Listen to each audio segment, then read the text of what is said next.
Party ఆవిర్భావం తర్వాత రెండు నియోజకవర్గాలు మనం ఎప్పుడు ఓడిపోయింది. ఒకటి కుప్పం, రెండోది హిందూపూర్. ఎప్పుడు ఓడిపోలా.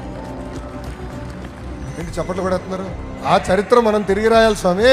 మళ్ళీ కంచుకోట అంటే మంగళగిరి, రాజమండ్రి లాగా తెలిసే విధంగా చరిత్ర తిరిగి రాయాలి. చరిత్ర రాయాలన్నా తిరిగి రాయాలన్నా ఒక తెలుగుదేశం పార్టీతోనే సాధ్యం.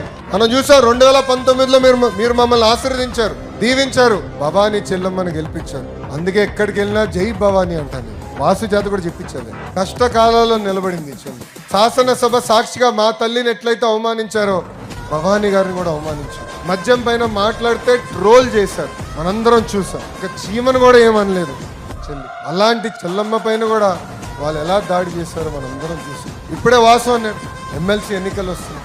అప్పటికి నాకు అర్థమైంది మనం గెలుస్తాం. ఎంత ఇబ్బంది పెట్టారో మనందరం చూసాం.